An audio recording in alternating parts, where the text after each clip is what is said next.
કચ્છ અને ગુજરાતની રસપ્રદ ઘટનાઓને સમાચાર જાણવા અમારી ચેનલને લાઇક, શેર અને સબસ્ક્રાઇબ કરો. મારું નામ દર્શક અંતાણી છે. હું ભુજ નગરપાલિકાનો આમ તો નિવૃત્ત કર્મચારી છું અને ભુજની અંદર કચ્છમાં જ્યારે પણ ભુજની અંદર જ્યારે સર્કસ જાદુ આવે છે તેમાં હું વિનામૂલ્યે સેવા મારી આપું છું.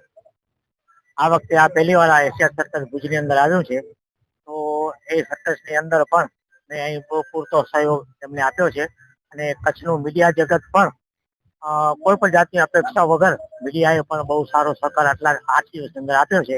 હજી પણ આપતા રહેશે એવી હું આશા રાખું. બસ મારું તો વર્ષો થઈ ગયા આજ મારી ઓજ રહી છે કે કોઈ પણ આવે બહારના કોઈ પણ એને હું સહયોગ મારી રીતે આપું છું.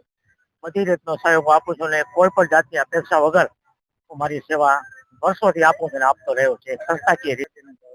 इसके लिए ये कहना चाहेंगे, कच्छ की पब्लिक को यही कहना चाहेंगे, आइए अपना सर्कस देखिए। सर्कस में जिम्नास्टिक, एक्रोबेट्स और फॉरनर आर्टिस्ट हैं, जिसमें करीब करीब 2 घंटे का प्रोग्राम दिखाया जाएगा। पहला शो 5 बजे, दूसरा 7:30 बजे, तीसरा 9:30 बजे।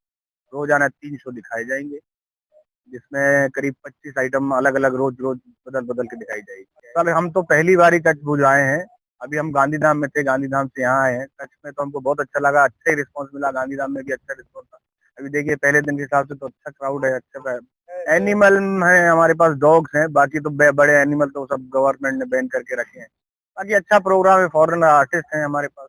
हमारे यहाँ स्पेशल साइकिल है, रशियन साड़ी है और इथोपिया के आर्टिस्ट हैं, तांजानिया के हवाई झूला है। यही कहेंगे ना, यही कहना चाहेंगे कि हमारे सर्कस में आइए और सर्कस का आनंद उठाइए, आगे ज्यादा से ज्यादा लोग आए।